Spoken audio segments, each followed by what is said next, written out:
નમસ્કાર મિત્રો, જય માતાજી. સ્વાગત છે આપ સૌનું ઇન્ફો બાય સોનલ ચેનલમાં. મિત્રો, આ ડિજિટલ યુગમાં ભાગ્યે જ કોઈ એવું વ્યક્તિ હશે કે જેની પાસે પાન કાર્ડ નહીં હોય. મિત્રો, પાન કાર્ડ કેટલો જરૂરી દસ્તાવેજ છે એની માહિતી તો આપણે હશે જ.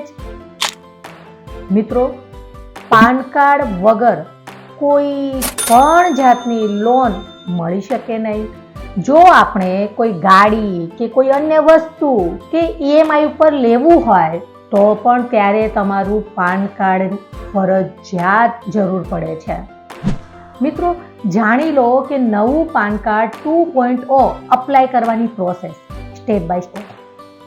મિત્રો, પાન કાર્ડ એ ભારતના રહેવાસીઓ માટે એક અગત્યનું ડોક્યુમેન્ટ છે. તમારા તમામ બેન્કિંગ અને ફાઇનાન્સ રિલેટેડ માહિતીમાં તમારા પાન કાર્ડમાં સામેલ હોય છે. મિત્રો, ત્યારે હવે ભારત સરકારે પાન કાર્ડને અપડેટ કરવાની યોજના અમલમાં મૂકી છે. આ યોજના પાછળ સરકાર લગભગ 1435 કરોડ રૂપિયાનો ખર્ચ કરશે. એટલે હવે આપણને નજીકના ભવિષ્યમાં QR કોડવાળા પાન કાર્ડ મળશે.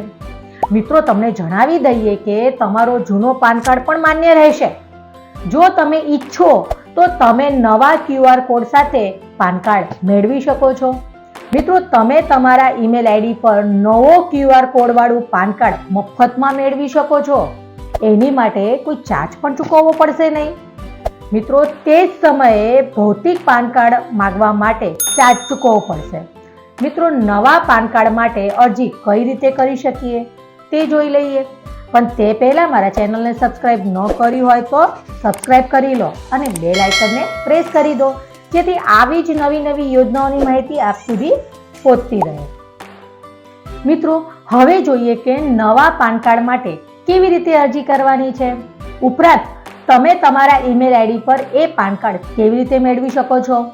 તો મિત્રો, પાન કાર્ડ ઈમેલ પર ઓર્ડર કરવા માટે કોઈ ચાર્જ લાગશે નહીં, પરંતુ તમારે એ સમયે ભૌતિક પેન કાર્ડ માટે ચાર્જ ચૂકવવો પડશે. ભૌતિક પેન એટલે કે હાર્ડ કોપી, જેના માટે તમને ચાર્જ ચૂકવવો પડશે.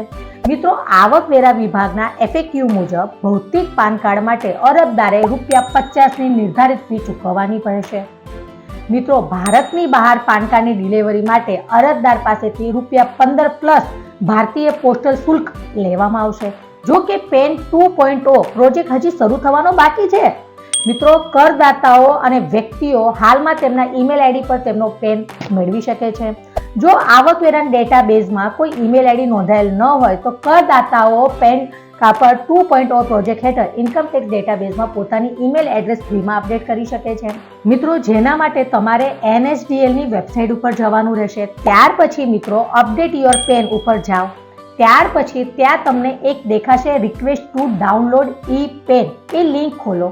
તમને આ પેજ પર તમારું પેન નંબર, આધાર નંબર અને જન્મ તારીખ દાખલ કરવાની જરૂરી રહેશે. મિત્રો, ત્યારબાદ તમામ જરૂરી માહિતી ભરીને આપેલા બોક્સ પર ટિક કરો અને સબમિટના બટન પર ક્લિક કરવાનું રહેશે. મિત્રો, ત્યાર પછી તમારી વિગતો ચેક કરો અને તમારા મોબાઈલ પર એક OTP મોકલવાનો વિકલ્પ પસંદ કરવાનું આવશે. તે OTP તમારી સ્ક્રીન પર દાખલ કરવાનું રહેશે. તમારું પેન કાર્ડ તમારા રજિસ્ટર્ડ ઈમેલ પર મોકલવામાં આવશે. મિત્રો, સામાન્ય રીતે તમારું પેન કાર્ડ પ્રાપ્ત કરવા માટે 30 મિનિટ સુધીનો સમય લાગી શકે છે. પરંતુ જો 30 મિનિટ પછી પણ તમારું પેન કાર્ડ તમારા ઈમેલ પર નથી આવી રહ્યો હોય તો તમારે tini.info@proteintech.in પર ઈમેલ મોકલી શકો છો. વધુ મદદ માટે તમે કસ્ટમર કેર નંબર પર પણ કોલ કરી શકો છો, જેનો નંબર છે 02027218080. અને બીજો નંબર પણ એ જ છે, પણ લાસ્ટમાં તમારે 81 લગાવી દેવાનું રહેશે. એટલે કે 02027218081 પર પણ તમે કોલ કરી શકો છો. મિત્રો, આવી રીતે તમે તમારું નવું પાન કાર્ડ 2.0 ઈમેલ આઈડી પર મફતમાં મેળવી શકો છો. મિત્રો, મેં તમને સંપૂર્ણ વિડીયોમાં જણાવ્યું છે કે પેન કાર્ડ 2.0 QR કોડવાળું પેન કાર્ડ કેવી રીતે બનાવવું, કઈ રીતે એનો ચાર્જ ચૂકવવાનો, એની સંપૂર્ણ માહિતી આપી દીધેલ છે. મિત્રો, તો પણ તમને કોઈ પ્રશ્ન હોય તો મને કમેન્ટ કરીને પૂછી શકો છો. મિત્રો, વિડીયોને જો ગમ્યો હોય તો લાઈક કરો અને વધુમાં વધુ મિત્રોને, સગા સંબંધીઓને શેર કરો, જેથી નવા પેન કાર્ડ QR કોડ સાથે બનાવી શકે. ધન્યવાદ.